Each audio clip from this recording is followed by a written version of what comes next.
Welcome to the Dynasty Happy Hour podcast. Pull up a chair and kick up your feet as you get ready to enjoy some of the industry's most entertaining and actionable Dynasty content on the planet.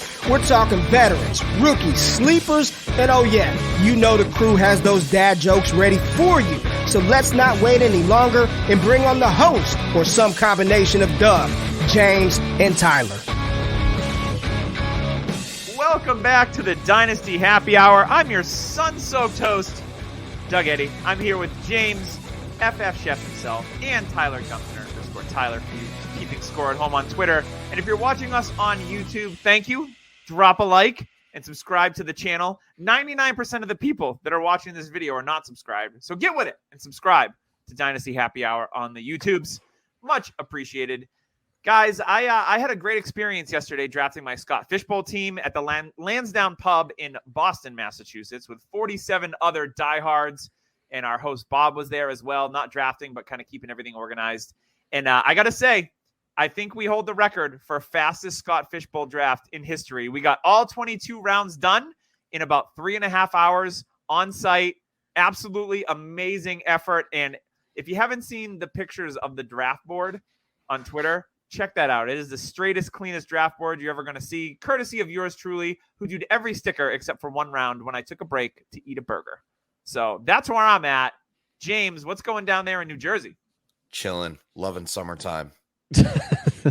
So much detail.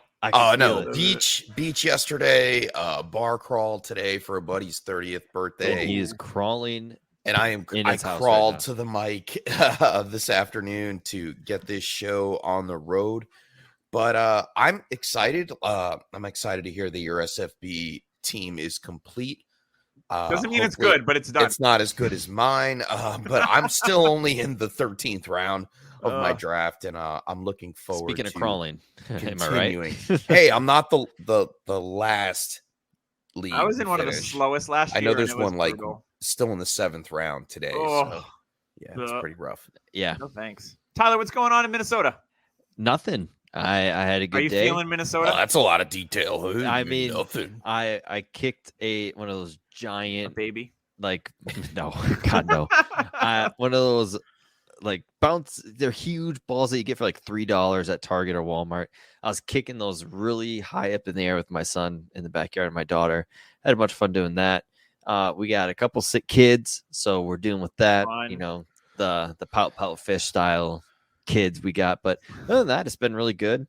It's gonna be a good week, and we're getting closer and closer to actually having some real football to watch. Yeah, and having some real news to go over. There's not much. Sorry. Your little pause today. Yeoman's effort for little pause, like throw up pause, was just about right with the whole entire news.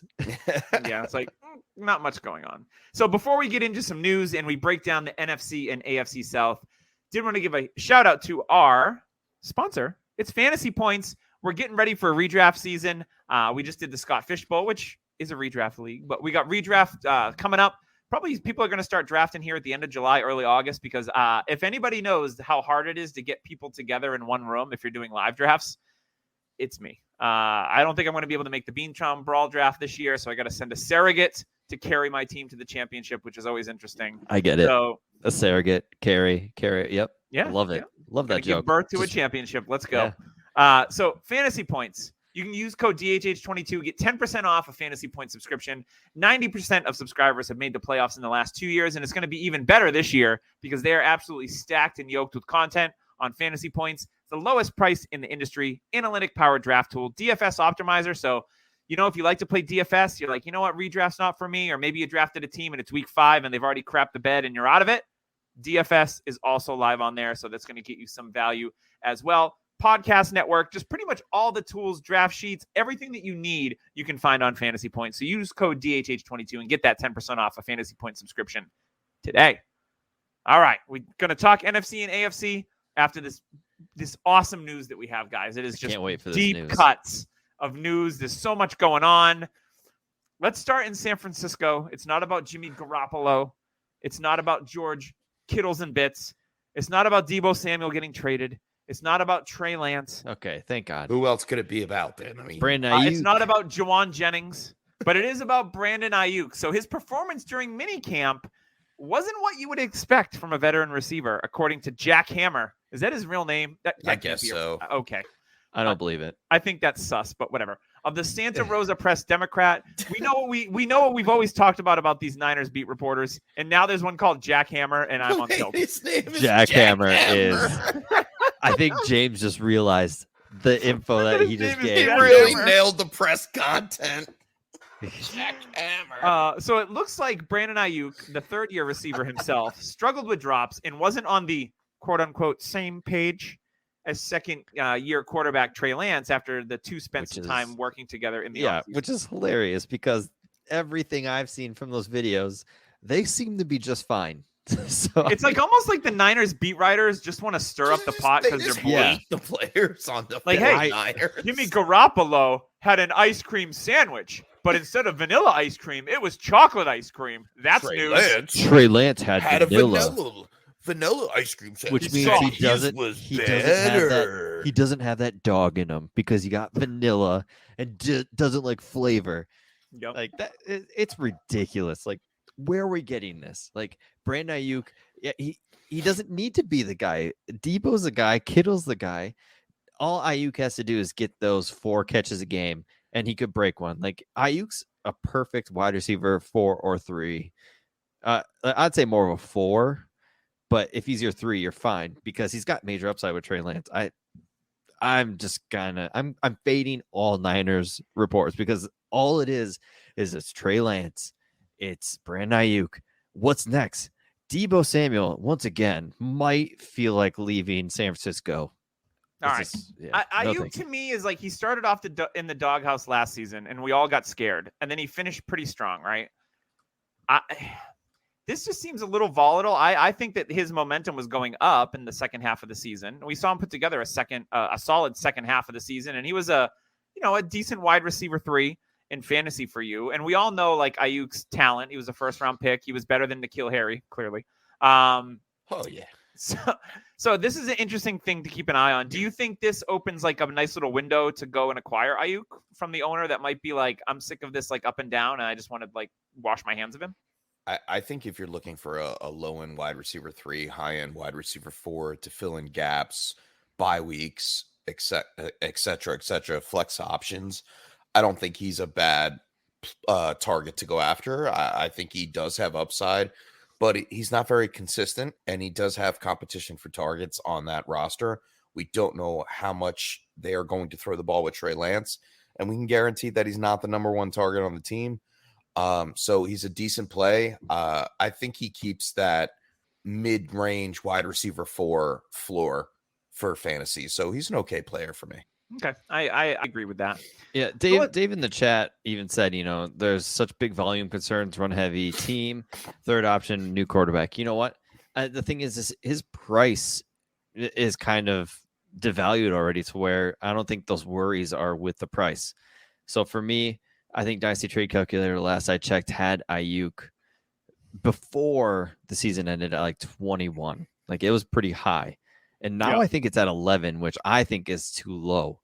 So George Pickens, last I checked, was around 14, 15. So who'd you rather have, Pickens or Ayuk? That's tough. I'd have to go with Ayuk. For me, it's very tough. And for me, it's pretty much eye of the beholder. Like, do you believe Pickens is the next coming? Do you think Deontay is going to get a contract? Do you think Pickett is the guy? And for me, I'm going to go with AKA Trey Lance, who everybody hates in San Francisco apparently. But for me, Trey Lance is easily the bigger talent at quarterback, which will help and push up Ayuk's value. And be able to get a better if Trey Lance hits this year and he's the starter in week 1 and he does everything we think he's going to do, like it's the rising tide lifts all boats, as they say. So everyone on that team from a dynasty perspective is going to gain value if Trey Lance is what we think he's going to be. So yeah, I mean, if you can go out and acquire Ayuk, I think if that happens, then it's going to increase in value. Yeah. And I'll just give you an Ayuk trade. In a league, Doug and I are in the UDPL. I actually acquired Ayuk, but it was part of a bigger deal. It was CeeDee Lamb and Melvin Gordon, and I got AJ Brown and Brandon Ayuk. So for me, the kind of outcome where Ayuk can rise big time, I'll take that, where Melvin Gordon's kind of capped. And yeah, CeeDee Lamb can go up, but can he go up any more? He's wide receiver 3 right now in Dynasty. And I think him and AJ Brown are a lot closer than I think. Real fast. I mean, I love how you said AJ Brown there, but Brandon Ayuk is wide receiver 32 right now on DLF, currently right ahead of Drake London, Jameson Williams, Michael Thomas, Chase Claypool, Mike Williams, Chris Olave. Me personally, I would like to have Olave, Drake London over Brandon Ayuk. Is that ADP or is that rankings? That's ranking super flex. I would say ADP is going to be a lot different. People are going to be drafting the rookies a lot earlier. Yeah, London's going to go ahead of Ayuk and ADP for sure. Like probably by a decent amount, I would think too. Yeah. All right. Like a good 15, 20 spots. Well, James is checking that. Yeah. Let's move on. So we got some IDP news for everyone that plays IDP out there. Met some of the IDP guys. From their website yesterday. Free agent cornerback Jason McCourty announces retirement from the NFL after 13 seasons. One of the best plays in Super Bowl history, in my opinion, against the Rams when they passed to Brandon Cooks in the end zone. And McCourty was there and made an unbelievable play to bat that pass because the Rams would have tied the football game, I believe. So shout out to Jason McCourty, Patriot legend. And got to play with his twin brother, Devin, on the same team, that mind meld in the secondary. Really cool to watch. He's 35 years old. He was the 203rd overall pick in the 2009 draft, and he lasted for 13 seasons. Talk about value, right? He appeared in 173 games, 18 picks, forced 9 fumbles, broke up 108 passes, and the most important one of all time, to get himself a Super Bowl ring, was in that Super Bowl against the Rams. So thank you, Jason McCourty, for your service. Devin McCourty, still a Patriot. All right, the Seattle Times' Bob Condotta, not nearly as cool as our friend Jack Hammer over there in San Francisco. Jack Hammer. Jack Hammer owns the West Coast. Better than Jack Mehoff. I feel like he owns like some adult bookstores too, Jack Hammer. Jack Hammer. Or he's in them. True. Bob Condotta expects Rashad Penny to be the Seahawks' primary back and projects him to handle 20 carries a game until he explodes. This is assuming Chris Carson in his neck doesn't play this season, as he continues to rehab from disc fusion surgery, a very serious injury. Penny averaged 20.25 carries per contest in his breakout stretch run that helped you win leagues last year to close out the season. And the plan will be to lean on him in what will be an even more run-heavy offense because they have no freaking quarterback because Russell Wilson's gone. Rookie running back Kenneth Walker, if you're cool, call him Ken, whatever you prefer, is expected to handle... He prefers Ken. Excuse me. Is expected to handle whatever is left. I don't know if I trust Rashad Penny to hold up with 20 carries a game for more than 4 to 5 weeks, but okay. I could see this being the plan going in. I think that Ken Walker, who I was on Twitter the other day, and I don't scroll as much as I used to, but someone was saying that Ken Walker is slipping, and he's like a late first-round pick in like super late rookie drafts, and I was like, yeah. Rashad Penny's on a 1-year deal, guys. He's on a 1-year deal. Postponed a couple of my drafts. Yeah, right. This is Penny's on a 1-year deal. Like, this shouldn't affect Ken Walker's ADP all that much to see this type of news because Rashad Penny has never played more than 10 games in a season in his 4-year, going into his 4th-year career, like, or 5th year. Is this his 5th year? Who knows? I believe. I mean, combined, he's played a year. So right, yeah, and he did help people win. This is a lot of recency bias because when players like this help Devontae Parker a couple years ago, this is his David 5th Montgomery season, going a couple into his of years 5th ago. season. Right. So David Montgomery, Devontae Parker, Rashad Penny, Amon-Ra St. Brown. Like, and I'm not saying any of those guys like can't be good the next year, but a lot of people remember that they had these awesome stretch runs to finish the season to help them win championships. So then they overvalue them. Oh, remember Alex Collins? You remember Myles Gaskin? It's the same thing. Like, this happens all the time. So I think that Rashad Penny's value is being really inflated quite a bit. So I think that Rashad Penny, to me, I don't really want much to do with. And if I could move him off my roster with this news, I think I would do that. And I wouldn't really miss him all that much, to be completely honest. What do you think, Tyler? No, I completely agree. And like James was saying, I made a mistake and I should have held off a couple of rookie drafts till later on. Because, man, if Ken Walker slip into the late first, that's going to be great value for people. he is such a good runner. And honestly, I don't think it's going to take long for Penny to explode. I think his hamstring tightened up when when Rashad Penny read this comment, when he's like, oh, he's going to handle 20 carries. Like, Penny's just sitting at home like, oh, God. I'm cramping up, guys. Yeah. Jackhammer. Give me some pickle juice. Yeah. It's like almost like, hey, this could be it. This could be the season where he lasts. And you know what? It never has happened. It's not going to happen. Hey, if he hits 8 games played, I would be shocked myself. That honestly, if he got 20 carries, 8 games of 20 carries, I would be shocked. And 160 carries sounds like the explosion point. I mean, that's a very high bar.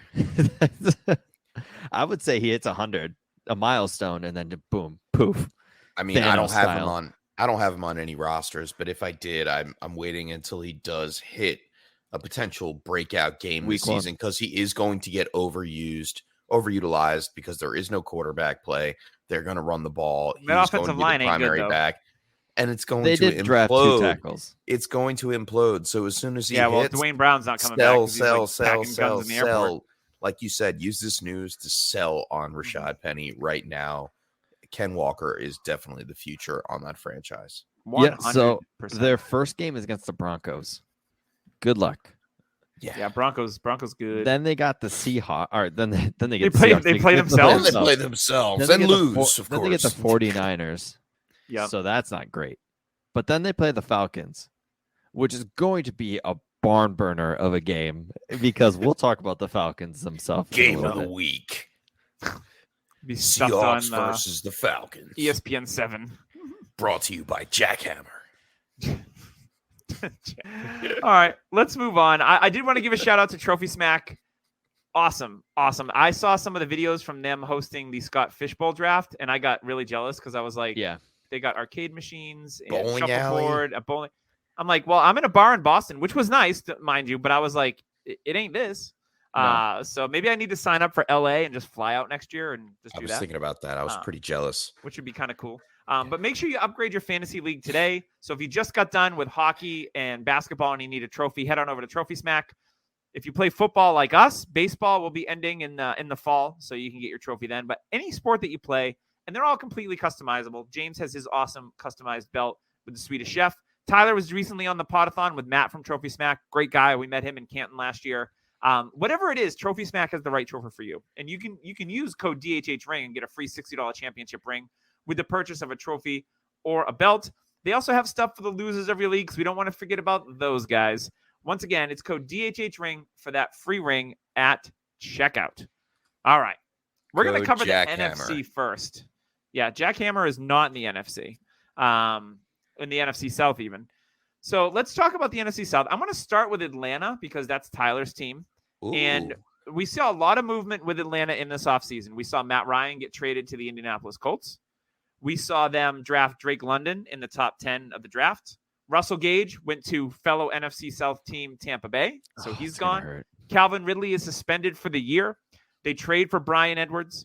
They draft Tyler Algier at running back. They re-sign Cordero Patterson, and Hayden Hurst walks in free agency. So, Damian Williams signs. So that's my rundown on the Falcons, who have lots of activity, lots of targets available. So, I think everyone's assuming that, based on the targets available, the draft position, that Drake London is going to be the blow-up rookie this year. But they drafted Desmond Ridder, and they signed Marcus Mariota. So it's one of those things where they don't have an established running back, not running back, but a quarterback. And they don't have a running back either. So Marcus Mariota or Desmond Ridder, I know what James's answer is on that. But do you have faith that Drake London can be that big rookie receiver? Not like we've seen Chase and Jefferson, because I don't think anyone's going to do that. But can he be 1,000 yards and 8 touchdowns in his rookie year, Tyler? I would hope for that. That'd be great. I don't think it's going to happen. And will Kyle Pitts catch more than a touchdown? Kyle Pitts will catch more than a touchdown. Honestly, I would put the starting point at 5. So for me, I think Ridder starts week 1. I just have a hunch. He's going to go into the preseason. He's going to look good. And by preseason week 3, I would not be shocked if he starts the game. And then Arthur Smith has the decision, do we just roll with the rookie? Do we see what Mariota has? Honestly, I would not be shocked one bit if they're like, let's just throw the rookie in. Let's see what he's got. We're gonna have an early pick next year, probably. Who knows? Maybe. I mean, we've seen crazier things happen. So if Ritter is what I think James and myself personally, and Doug, I'm pretty sure you're on the train now, Doug. I like Ritter. He went in the 20th round of our Scott Fishbowl draft. That's crazy. So that was nuts. So for me, if that happens, I could see a connection with him in London, and with Ritter being a rookie, he's going to target Pitts and London a ton. He's going to go to his big guys. He's going to go to the most talented players. If he's smart, which I think he is, and if you're smart, you're going to go to these crazy tall athletic players where you could throw the ball anywhere and they're going to get it. Ritter may not be the most accurate quarterback. That's okay. You don't need to be with these guys. Yeah, their size gives you a little bit of leeway. Oh, 100%. And for me, I mean, if I were to put a number on Drake London, I would probably put it at 60 to 70 for 900 to I'd say 1100 between it's there. A 17-game season now, so yeah. 900 to 1100 and 5 to even 12 touchdowns, depending on what his usage in the red zone. They're going to score 12 offensive touchdowns? London is so good at red zone jump balls. Like, that's his thing. I know it's his thing. I don't know. There's something about London and I won't go on a diatribe about it, but there's something about London that scares me a bit. You know, that's fair. I understand that it's Tyler's team, and we started off with Tyler's team, so he's been talking about the Atlanta Falcons.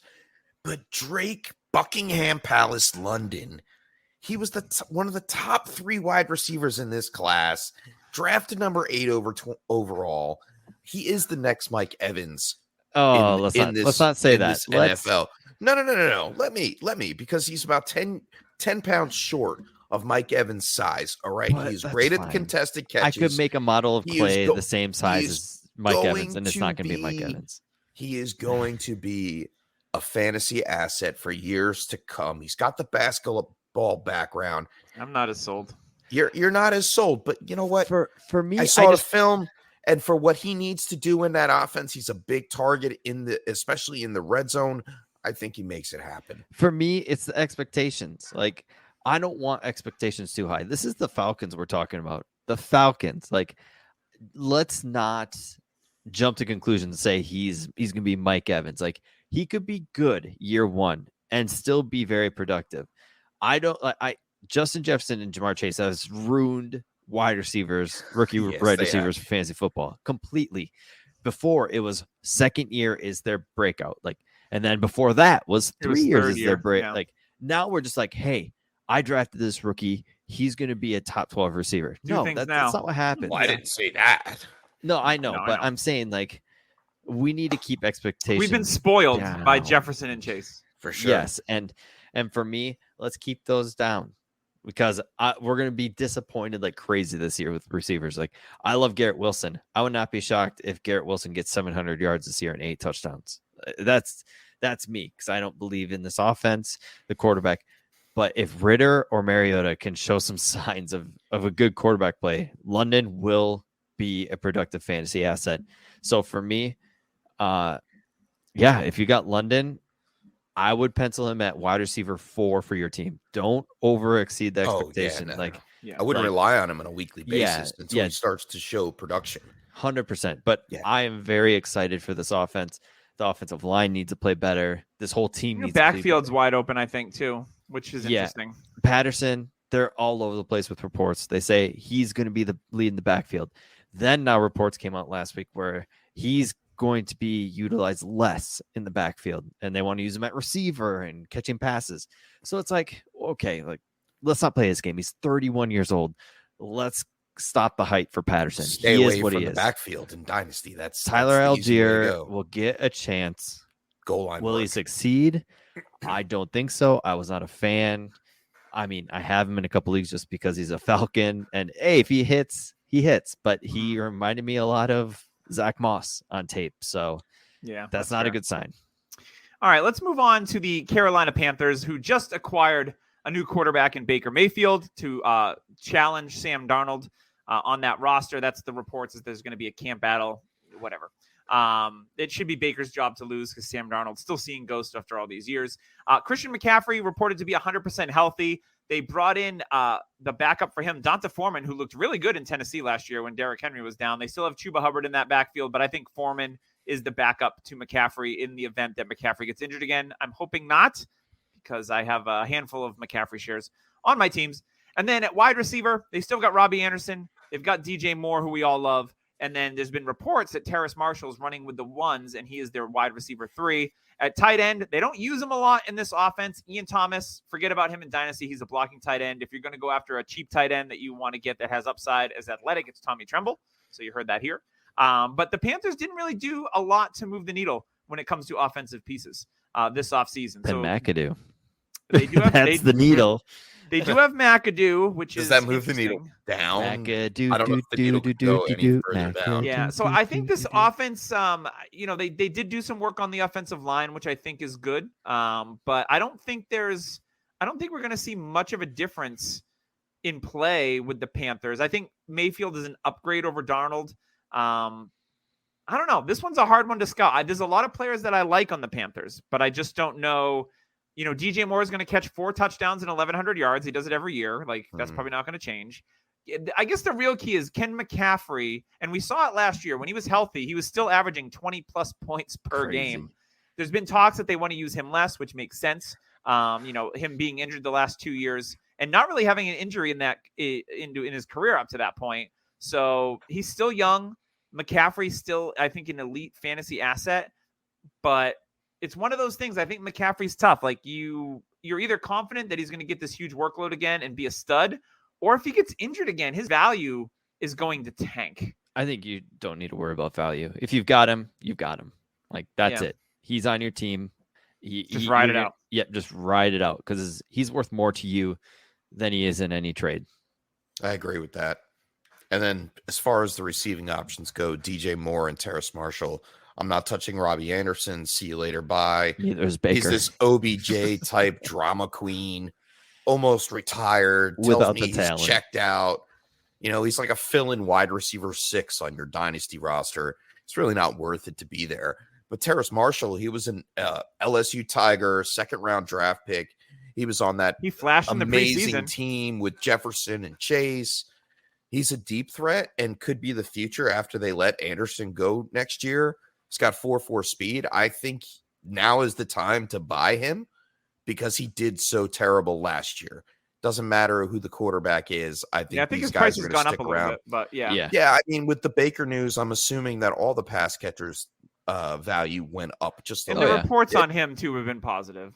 Yeah, and as far as Darnold goes, I hope you don't have him on any roster because he's not going to win this battle. Yeah, Dave in the chat said how funny it would be if Darnold wins the I saw quarterback that. battle. If he wins, it just tells how bad I will Mayfield eat my actually shirt. is. I will eat my shirt if Darnold wins. It's either Scrooge because McDuck Matt Rule style. doesn't know how to coach, or it's because Baker's actually really bad. So we'll know what Baker. I actually think we haven't talked about Matt Corral yet, but I actually think with them getting Mayfield, maybe throw some offers out for Corral because people, they're very short-sighted because Baker Mayfield and Darnold are both free agents after this year. So you never know. And I think Corral's value has gone down a little bit. You can get him in the 3rd round in Superflex leagues. Maybe you want to give up a late 3rd next year. I'd do that. Because you really believe in Corral, and maybe he's the guy that, competes for starter next year. You never know. There are some pieces in this offense that are attractive. So, I mean, it's not a bad situation for him whatsoever. And, his draft stock before the injury was, he was people's #1 quarterback in this class a lot of the time. So, very interesting. So I think that with the Mayfield news and all the other stuff, people are forgetting about Corral. So I think that the time might open up and try to go and acquire him too. Yeah, and I agree with Tommy Tremble. Guy was drafted super high last year. Kind of a shock of the NFL draft, 3rd rounder, early 3rd rounder, and he's got a lot of upside. Yep, I like Tremble. Really good athlete. They used him out of the backfield too, which was interesting to see. So definitely a player on the upswing that you can get in as a throw-in, right, Tyler? Hey. Yeah. All right, let's move on to the New Orleans Saints, who I think are low-key exciting this year. So they get Jameis Winston back after his ACL surgery. Taysom Hill is officially moved to tight end. They signed Andy Dalton to back up Jameis, so no more Taysom Hill at quarterback, although he'll probably take snaps there, let's be honest, because they're going to kind of keep it moving. The big thing for New Orleans is the Alvin Kamara suspension, right? We all don't know what it's going to be. Is it going to be 2 games, 6 games? We don't know. So until then, they didn't do much at the running back position. They still have Mark Ingram there, who I think can carry the load for a handful of weeks. You know, they drafted the kid the undrafted free agent. What's his name? Smith. Abram Smith. Yep. Who a lot of people like in dynasty circles. They go out and get Jarvis Landry, so he's coming back home to the state of Louisiana.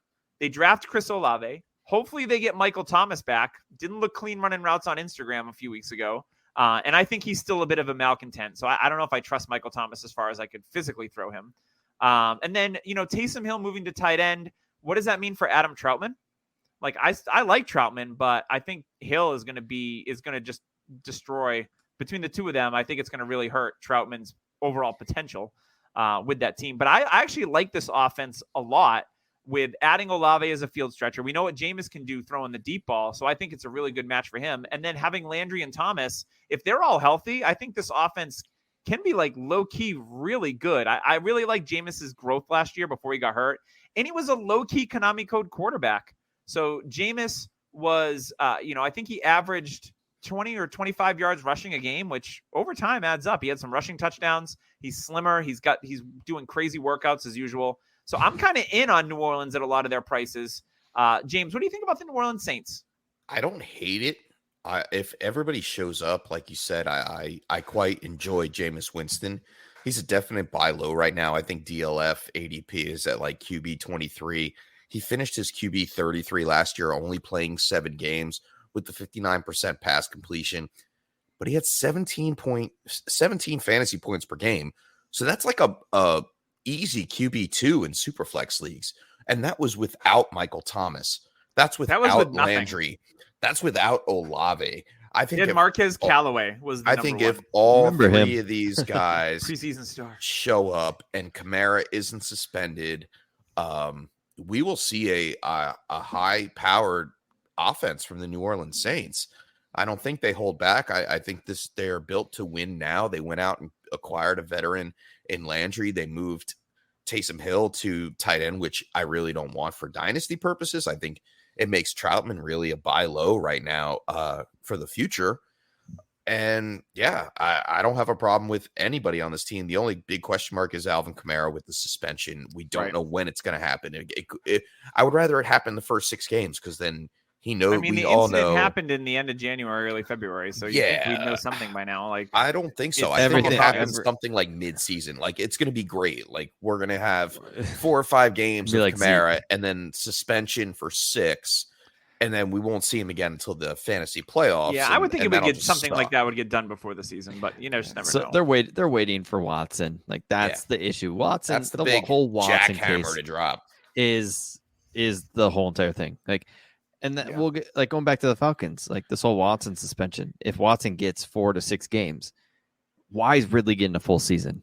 Like that's where it comes in. And Ridley held off on kind of the fighting back at it. But if this happens and Watson gets 4 to 6, Ridley should put his hat in and be like, hey, all I did was bet on a game I didn't even play in. I was out of the league, quote unquote, because of mental issues. Why am I out a whole year when this dude had 30 or so cases against him? Like that's another situation. Ridley's value is dirt right now, and he is one of the biggest buys because next year would not be shocked if his value is like a couple second rounders. Interesting. I don't know. I think New Orleans, they went 9-8 last year. I can see them being an 11 and I can see them being a playoff team. 16. The division is ungood other than Tampa. So that is very true. Yeah. For me, I'm actually kind of with Dave in the chat. I'm avoiding. I mean, we've been years and years into this whole Winston story. He may have gotten a little better, but he's a quarterback too for fantasy, and that's when he has a job. Like for me, he is the biggest. What's going to happen in a couple years? Him and Baker are kind of in the same path. Like, is this real? Is this not real? Like what is he? And I feel like we're just going to keep playing this game. So for me, like I'm also not a big Olave fan like everybody else is. I think he's a average player. He's Sterling Shepard. If you like not like 1,000 yards and 8 touchdowns and maybe 90 when catches, did Sterling Shepard do that? I'm saying for talent wise, like he's a great route runner, but he doesn't have the upside. He doesn't have that wide receiver 1 upside. He's a good player. And for me, I just don't see a huge wide receiver 1 upside for him, which everybody else sees. And I don't. I saw the tape. I'd like to know who's labeling him as a wide receiver 1, because I personally I wouldn't say that. I would definitely say he has a wide best. receiver 2 ceiling. Matt Harmon has him as the wide receiver 1 for his reception perception. Well, that's kind of ridiculous. But I guess he's assuming that Michael Thomas isn't there when he has that projection. Well, I mean, Michael and Thomas. If that's the case, then yeah, he does get a boost. Are we really relying on Michael Thomas though? No, like we haven't seen him play in 2 years. So 2 years. I'm out on Michael Thomas. Like, I'm not drafting Michael honestly, Thomas. I have a couple roster shares of Michael Thomas because he's so cheap. And if he does pan out, that's great. If you have to give a late second rounder for Michael Thomas, I'm good with that because the chances of him hitting over the second rounder, I'm good with that. Luckily, someone offered me a 2022 first for Michael Thomas midseason, and I slam accepted that. So that was great. Yeah, 100%. But yeah, let's get off Taysom Hill. Like that's not happening. Yeah. Sean Payton left. He was his boo. He's gone. It ain't happening. Boo, boo, boo. All right, let's move on to the Tampa Bay Buccaneers because they got a lot of interesting things happening God. as well. So Tom Brady retires and then unretires, so he's back for the 2022 season. He looks old, by the way. He is old. He's going to be 45. He's a year older than me. His press conference, I don't know what it is, but is he turned into a skeleton because he's getting so skinny and he's getting gaunt. It's weird. Yeah, so we got Tom Brady coming back, but this offensive line did suffer a lot of losses in the offseason. So I think that's one thing that a lot of people aren't talking about is that like this offensive line is not going to be quite as good as it was before. They lost Alex Kappa to the Bengals, and then Ali Marpet retired. Chris Godwin's coming back from an ACL. Reports he might be ready for the season. He might go on PUP. So that's kind of up in the air. Everyone's on Mike Evans. His stock is up. He should see a ton of targets. You know, they go and sign Russell Gage for $10 million. Significant money for Russell Gage. Good for him. Original Russell Gage stan, me and my boy Zach. I actually got one of the guys at the Scott Fish Bowl. He's like, Doug, the one thing I think of you, I think of Russell Gage. And I was like, I'll take that as the highest. It was one of my first articles. I get to see Zach's for fist. DHH. Zach's fist, just like Arthur in that GIF, just squeezing. Zach is the original, but I was right 100%. behind him, like early adopter for. So they signed Russell Gage. Rob Gronkowski retires for now, but it looks like it's going to stick. We'll see. And so that elevates Cameron Brate to the starting role, and they also drafted Cade Otton. And then in the backfield, Ronald Jones goes to Kansas City. They've got Keyshawn Vaughn there. Leonard Fournette is back, looking a little hefty here in the offseason. So we'll see if he slims down or not. And they draft Rashad White, who I like a lot. I thought he was a great value in the early second rounds of dynasty drafts. So Tyler, talk to me about this Tampa team. I think they should win the division, right? Like they have Tom Brady. They should win the division. But I think the expectations are still like super high. And I could see this offense being a little bit of a struggle bus, at least early on, because you're missing guys like Gronk. There's no Antonio Brown. Chris Godwin coming off an ACL. Leonard Fournette is older. I think Rashad White may get an opportunity in year one. If Fournette goes down, White starter. Giovanni Bernard's still on the roster. No one cares. He's probably going to be gone. But I think this Tampa team is interesting because I think like people see that like, oh, they win the division. They won the Super Bowl 2 years ago. Brady's back and everyone's pumped on it. But I'm pumping the brakes a little bit on Tampa. Yeah, I hear that. And for me, it's all relying on Chris Godwin. Everybody's on Mike Evans. But if Chris Godwin's healthy week one, I think it's going to be back to kind of what the Patriots did when, at the end of Brady regime, where it's quick passes. Just boom, get it out. He was awful at the end of that year. Yeah, but I mean, it was just super quick passes. Yeah. It was get the ball out quick to the playmakers. And I think that's what it's going to start turning into. I mean, he's already like the first or second quickest getting the ball out of his hands as it is. So yeah, so if that's the case and Godwin's healthy, he's an extreme value right now because people are kind of scared of Godwin, even in Dynasty, because he's getting up in age. I don't think so. He's 26. He's got a style of play that I feel lasts. Mm-hmm. If he comes in and even if he's 80%, he's going to catch easily 100+ passes this year because they're going to be quick passes. They're going to get it to Godwin. He's the run after catch guy for this team. And even Gage is kind of that style. Gage is kind of under low key. And Gage can throw beautiful touchdown passes too on trick plays. Yeah. And Gage is just do it all. He can even play corner like he did for LSU for a couple of seasons. I love Russell Gage. Yeah, for me, I love Chris Godwin and his value right now, and that's really the only piece I want in this offense. I love Mike Evans. He was Mike Evans over OBJ early on the career. That was me. Unfortunately, with his style of play, it's going to start declining faster than what we really want it to. So he's hitting 28. I think we got one more good year, and then you start seeing a fall. And honestly, it could just because Brady's gone.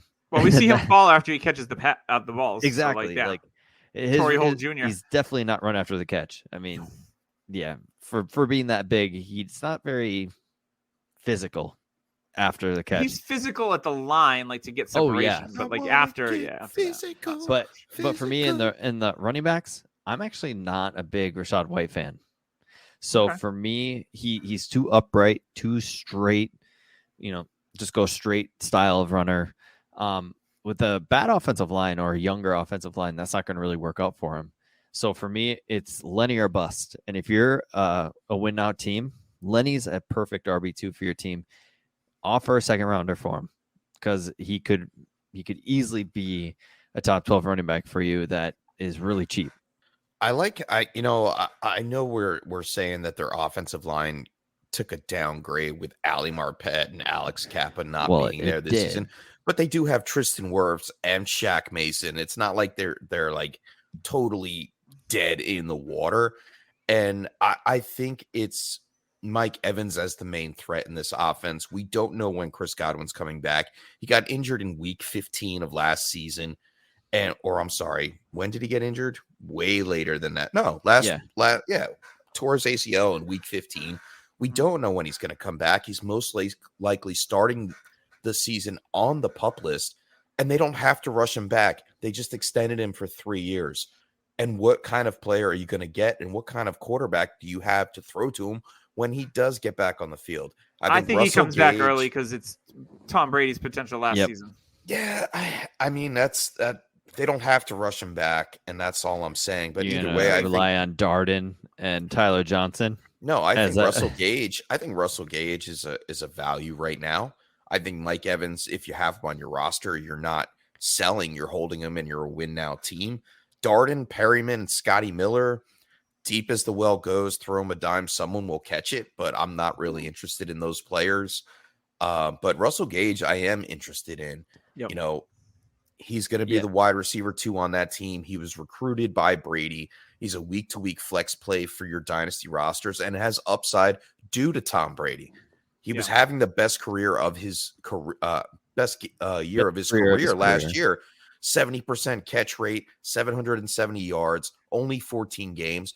I think you can line him up for an easy 5 for 55 and an occasional touchdown game week to week this season. And that's what you want out of your flex play on your dynasty roster. And you know what else you want that's also super easy? It's called Underdog Fantasy. So the NFL offseason has everyone hyped, but you don't want to join another startup because you're like, I don't have time.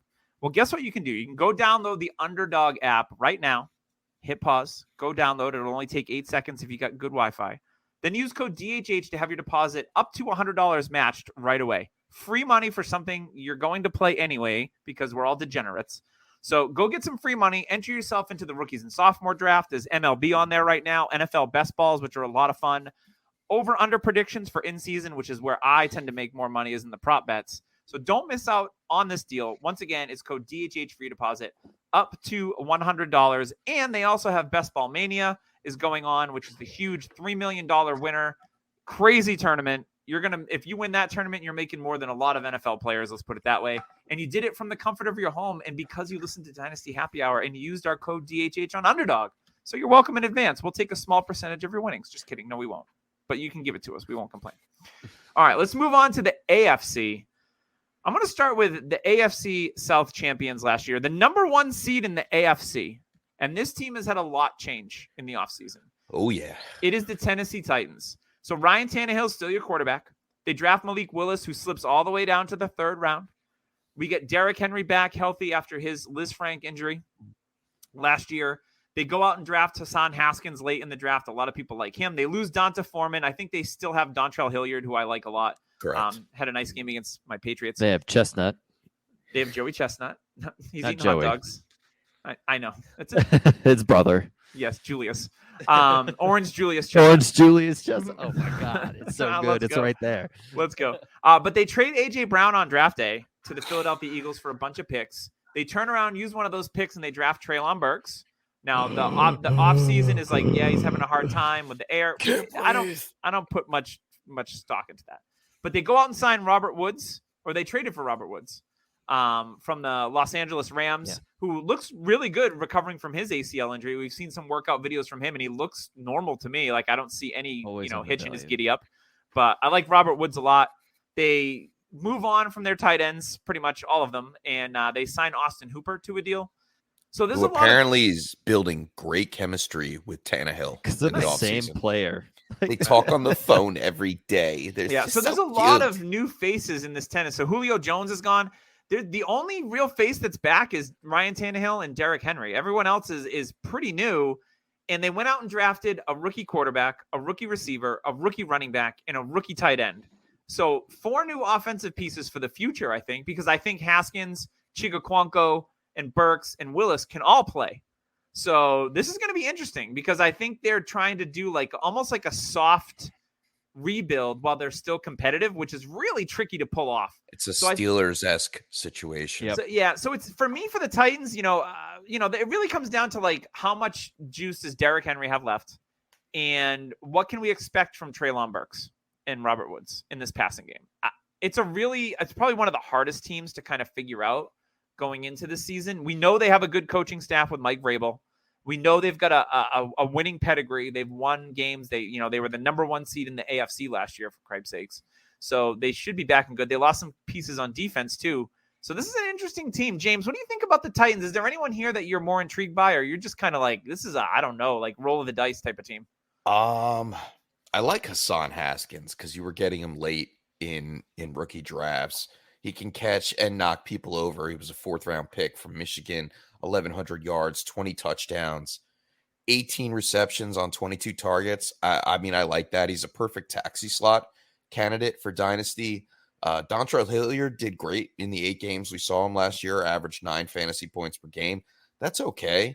But it's really Derrick Henry's job still to lose, and I don't think that he's going to lose much of a step after resting this whole offseason. I think he's going to be okay.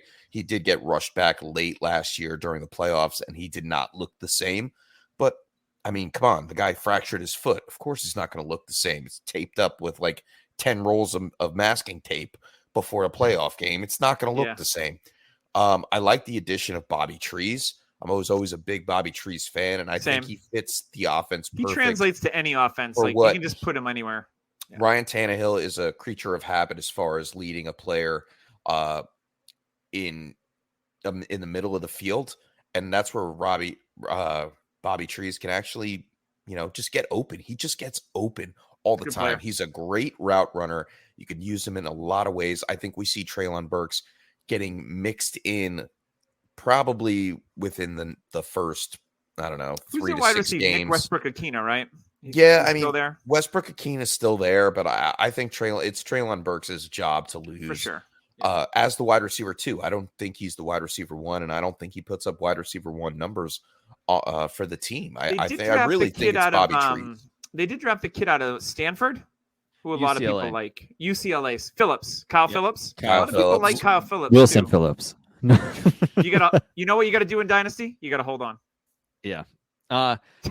For me with these guys, CMC with Derrick Henry. pretty much. If you got him, you're holding because he's worth more to your roster than you're going to get because he's at that point. He's at that point in his career where if it's 1 or 2 more years, which is fine. And Chef, like you said, Henry may lose a step, but 75% of Derrick Henry is still an RB1. Yeah. So it's like, it's like, okay, he's going to get 20 carries a game. I mean, the guy's named the king for a reason. Yeah. And his workout videos still insane. He's running up a hill at full speed, pretty much faster than a freight carrying train. a school bus. He's so large and so quick. It's not even fair.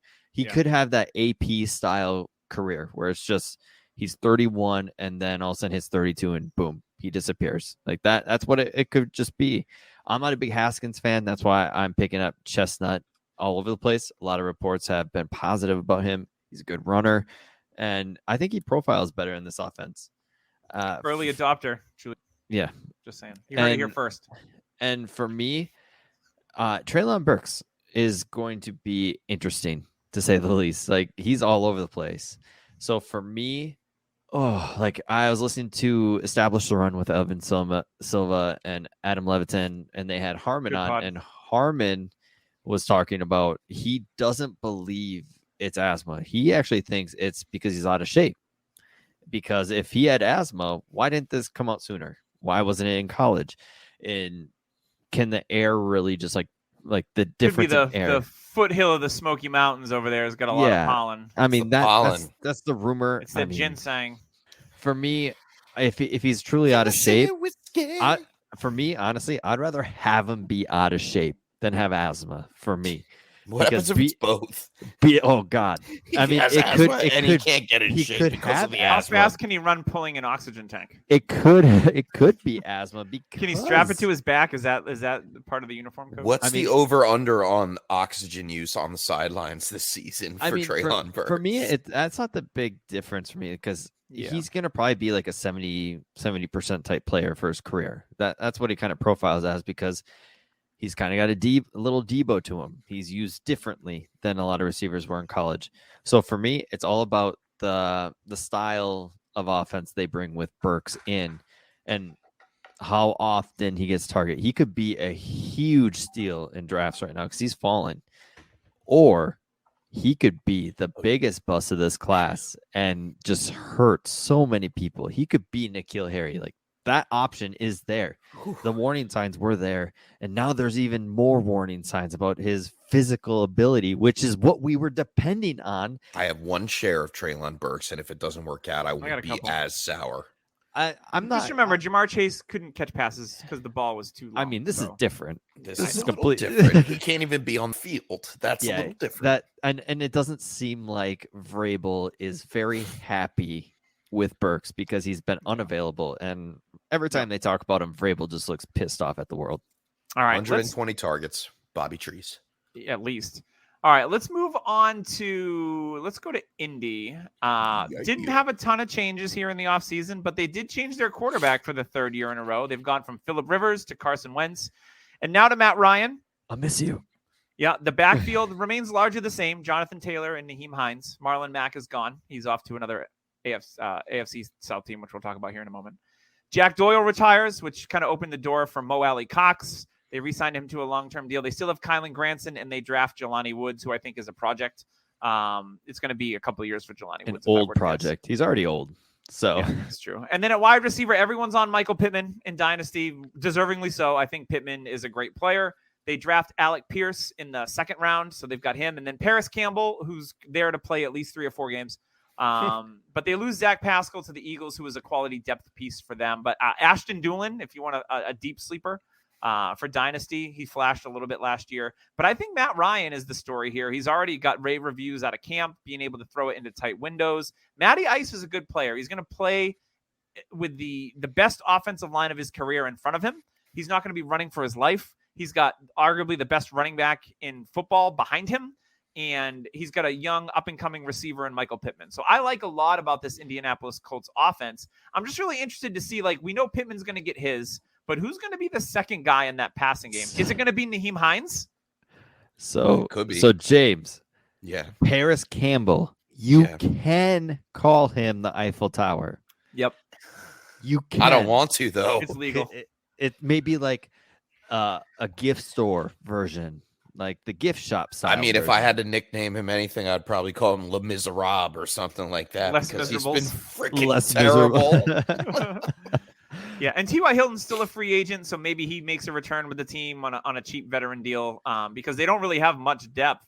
You know, they have Pittman, Campbell, and then they have Pierce, and then guys like I Thielen, like so. Pierce as a dart throw, 4th-round rookie out of Cincy, 800 yards, 8 touchdowns. Great He was a athletic field profile stretcher. for Alec Pierce. Yeah, I think if there's anybody, if you don't believe in Paris Campbell, then go out and try to acquire Alex. He looked Alec great in the one Pierce. game he played last year. So for me, the biggest dart throw and the biggest buy is Kyle's grandson. Kylan's grandson.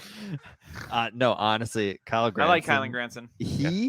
He's like a Trey Burton, but better. Everybody's off because they drafted a couple Woods. tight ends. Jelani Woods, and they This still guy- have Mo Alley Cox. Yeah, which is he's a good blocker.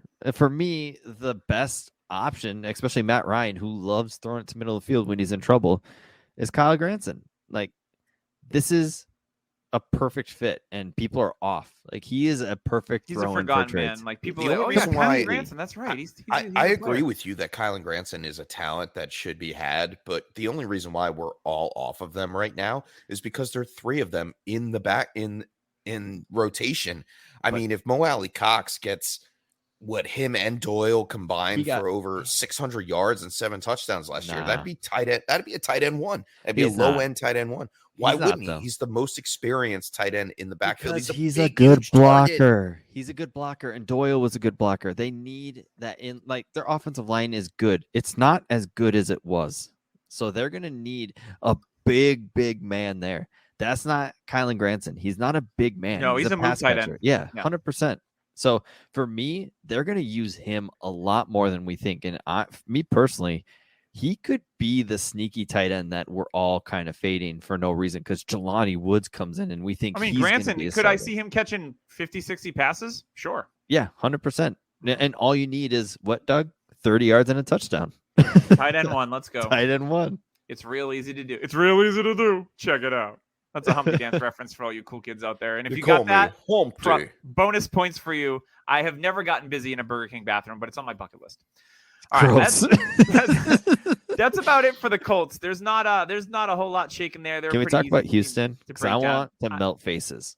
Yes, let's talk about Houston, and we'll finish up with Jacksonville here. So Houston didn't make a move at the quarterback position, which made me and Tyler go from 6 to midnight because Davis Mills still in the house, still the starter. Pep Hamilton's the OC. Lovie Smith still the head coach. Why are you going to interrupt me? Because I'm going to melt faces. You can just wait. Wait for me to do my thing. Okay, This is what we do. I got my blowtorch ready. Yes.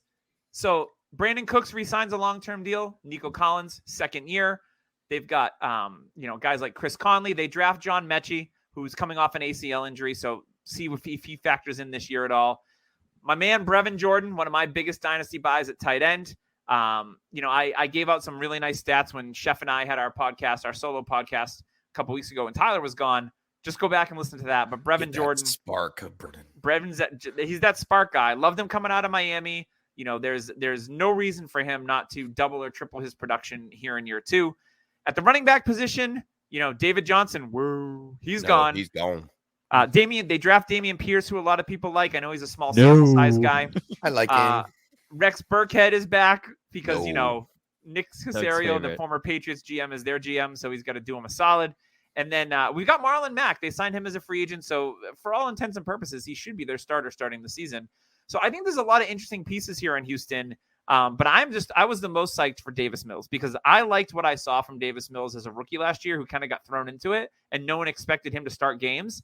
And there was games where he looked really, really good. He was a QB1, I think, 2 or 3 times in the last 6 or 7 weeks of the season. He was actually QB10 over the last 4 weeks of the season with 17.8 fantasy points per game. Davis Mills was sneaky good. Tyler and I went out and acquired him in the offseason or during the season even. I can't remember what it was. To be our QB3 in the Superflex League that we just dominated. Won the champ. We just crushed faces. All right. I'm going to melt faces. Yeah, I thought please. of this when I was laying my son down. I thought to myself, son, the quarterback, if you are kind of quarterback needy in a super flex league, quarterbacks hold the most value. So I was thinking about it. I'm like, what would I give for Davis Mills right now if I haven't had my rookie draft? 102 is what I came up with. And I am perfectly fine with that because me personally, I don't think the receivers are going to produce like we have seen lately. I think they're going to be around the 800 to 900 yards, 8 to 9 touchdowns. Like, I don't think they're going to produce as crazy as we think. So for me, give me a potential quarterback one with a team on the rise, I think, because Houston has done some pretty good things for me. They've actually made some good picks. They've accumulated draft picks. They've done a lot of good things. So for me, I'm good with 102. Like Dave in the chat, Davis Mills over Drake London. Like for me, in midseason, this is a scenario I could see real. Mills is a quarterback one. Drake London is getting 5 catches for 60 yards as an average for the first 6 to 8 games. Mills is going to have more value in a Superflex league in 8 games. And that scenario is real. Like I could get Drake London plus for a team that is actually very quarterback needy. And if Mills produces decent this year, I think his job is safe. Because I think Houston in this division can win more games than we think. And they're not going to be in the running for the quarterbacks next year, which I think people are overhyping the quarterbacks in 2023 class because I see 2 stars and then a bunch of we'll sees. So for me, I'm all in on Davis Mills. Like I'm okay giving up 102 if you need a quarterback. If you are so desperately needing a quarterback, I'm good with that. I don't know if I would give up my first round pick for Davis Mills. I gave up 110 in February. That's a little bit more realistic. I don't know if I would give him February. I mean, I overpaid in February, and I'm still willing to overpay in July. I think he's definitely a buy right now with upside in his second year. We saw him find rhythm down the stretch with Cooks. I think that rhythm continues.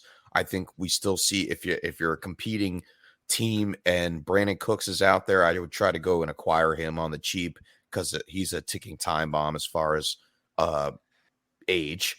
But I think he still produces. He's a low-end wide receiver 2. He finished wide receiver 20 last year. I don't have a problem with that. There's a couple pieces that I like. I think Marlon Mack is a sleeper, especially in redraft. He's going really, really late. Yeah, I think if Mack doesn't, there's a lot of ifs on this team. If Mack doesn't, if Mack in his return to Indy, if they don't play Mark Morrison, Return of the Mack, I'm going to be very disappointed. Return of the Mac.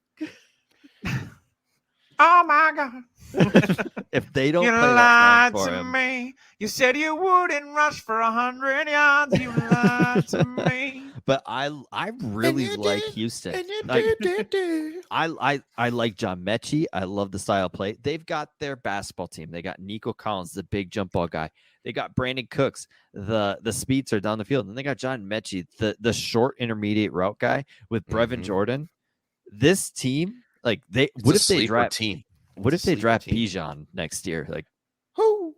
Like Bijan. Yeah. They're definitely going to draft. If Pierce doesn't hit, they're definitely, even if Pierce is like good, I think they'd still draft a running back, to be completely honest. Bijan's going to be a top 10 pick, which if they're 8 or 9, I would not be surprised if Texans are like, hey, stay in Texas. We got you.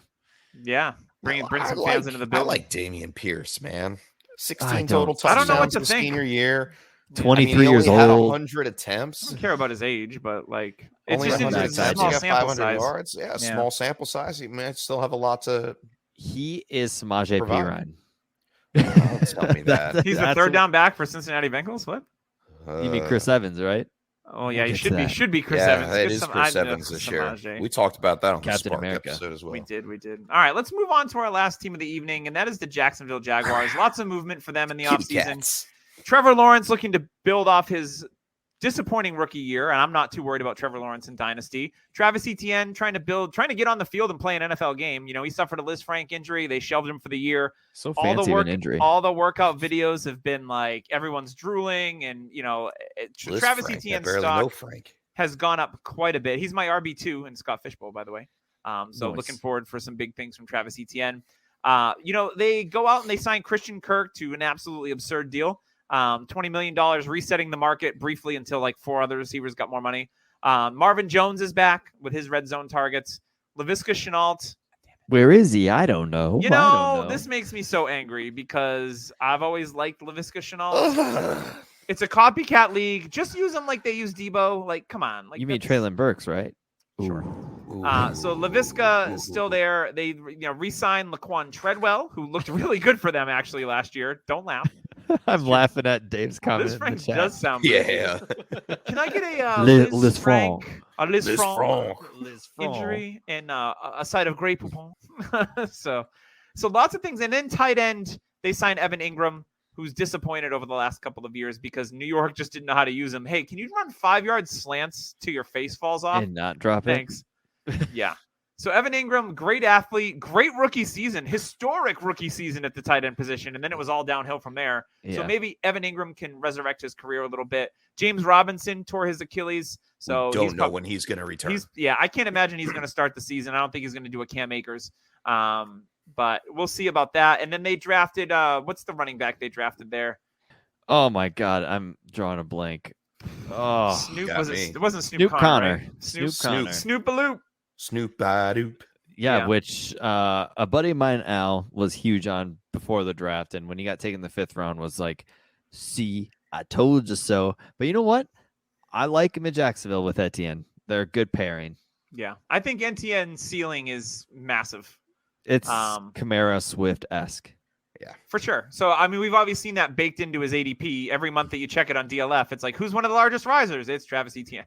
Running Like- back 18 currently. Yeah, and it's going going to up. go up. It's going to go up even from there. We're going to get reports about him looking this, and then they're going to say preseason games, and it's just going to keep going up. And So- then some French guys can be like, Etienne, les francs. Etienne, look out for the Lisfranc injury. Yeah, no more Les Franck. Etienne, number 1. So, James, what do you think about this Jacksonville Jaguars offense? Can Trevor Lawrence bounce back in year 2? I think he can bounce back in year 2. He has all the weapons that they went out and got for him. Christian Kirk, Zay Jones, I think, and Evan Ingram. Evan Ingram, most importantly, I think they didn't really have a tight end to lean on last year. I think they swapped out Dan Arnold. Dan Arnold and James O'Shaughnessy and whoever else was there. I think Evan Ingram on the 1-year, $9 million prove it deal. Excuse me. No. Wow.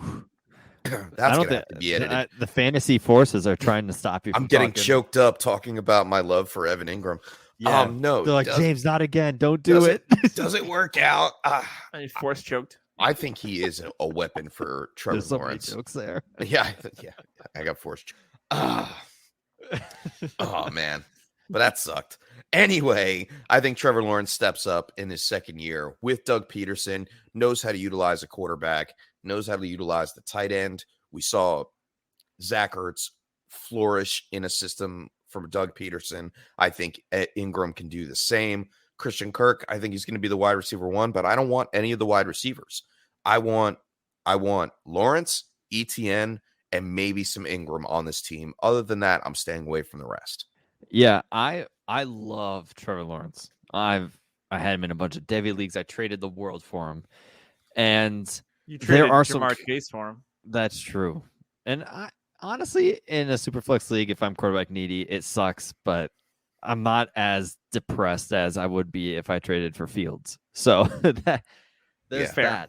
that. For me, Trevor Lawrence, you watched him last year. He struggled with accuracy. It's there, but when your mind isn't really on football and it's about the destroying of the locker room that Getting Urban Meyer chased, did, getting chased in the backfield. and your kicker getting kicked, like it's that whole season should be wiped from everybody because it was a disaster. Urban Meyer was terrible. I'm shocked Trevor Lawrence wasn't even worse because he started off in Fuego week 1, 3 touchdowns. Like we all like, this is it. He's the king. He's the next Andrew Luck. And then it was all downhill, just like the Jags season. He went 8 straight weeks without a touchdown pass or something ludicrous. It was a lot. It was rough. It was But really bad. his accuracy issues, was it the offense? The offense was not great. I just blame Urban Meyer for everything, for being such an honestly, asshat. You could do that. It's easy. Honestly, that's kind of my mulligan for this whole team. Etienne, I said it last year after the injury. Etienne avoided the season of Urban Meyer, so his value stayed good. Like exactly. His value was perfect, if not better than it was because last year. His value could have just fallen off the face of the earth because Urban Meyer's trying to play him in this Paris Campbell, Curtis Samuel type role, which was ridiculous to start off with. So for me, Etienne's value was awesome. It was safe. I'm fine with him missing the season because of Urban. And it's all dependent on Trevor Lawrence. But Trevor Lawrence now has his best friend in Etienne, who could catch 60 passes, because Trevor Lawrence is like, okay, my offensive line isn't doing well. I think 60 is low. It could be. And for me, the wide receivers never got open. Like, they weren't good last year. Chenault, he wasn't very successful. DJ Chark got hurt. Treadwell was their best receiver, which is insane to say. And Zay Jones. Gross. Marvin Jones. Marvin Jones was, why are we hyping him up anymore? I mean, Zay Jones is on Jacksonville now, right? Yes. So for me, Christian Kirk, there's something he's good at, and it's getting open, and it's getting open quick. Trevor Lawrence, he's got a great release. It's a quick release. I think they signed the right player. And Doug Peterson, if you don't like him, that's fine. He won a Super Bowl with Philly, but you know what he's good with? He's good with young quarterbacks, and he's a perfect fit with Trevor Lawrence. I mean, he made Carson Wentz look good. We're talking about impossibles here. Put him in the Hall of Fame now. Yeah, right? You made Carson Wentz look good. What'd you do? I read him a book turned Nick every Foles night. into a Super Bowl champion. So you put some respect on that name. Excuse me. Oh. BDN. BDN.